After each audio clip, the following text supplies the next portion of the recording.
मोठा तानाशाह असला तरी तानाशाहापेक्षा लोकशाहीची लोकांची ताकद सर्वात मोठी असते हे या घटनेनं दाखवून दिलेलं आहे। मोदी आणि शहाचा जो कारभार मागील 12 वर्षापासून जो सुरू होता तो एका तानाशाहासारखा होता, लोकशाही विरोधी होता। त्यांना लोकशाही संपवायचा त्यांचा प्रयत्न होता।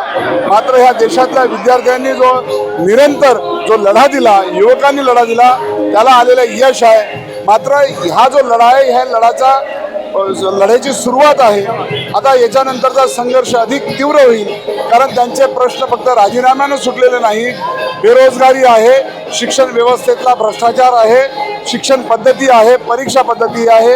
या संपूर्ण विषयाच्या संदर्भामध्ये अजूनही विद्यार्थ्यांच्या मनामध्ये मोदी सरकारच्या विषयी शंका आहे, कारण यांची जे विचारधारा आहे सर्वसामान्य बहुजनांना शिक्षणापासून रोजगारापासून वंचित ठेवणं आणि जुन्या व्यवस्थेमध्ये संपूर्ण या समाजाला पाठवणं, या विचारातून ही व्यवस्था यांनी मागील 12 वर्षापासून डबघाईस आणलेली होती।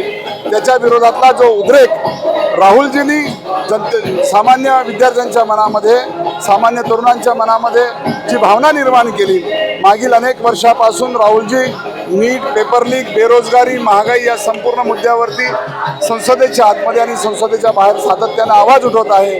आणि त्याचीच प्रचिती आज आपण बघतोय की मोठ्या संख्येनं युवक आज रस्त्यावर उतरला आणि ही जी लढाई आहे लोकशाहीची, लोकतंत्रामध्ये जनतेची ताकद मोठी असते हे आज त्यांनी दाखवून दिलेलं आहे।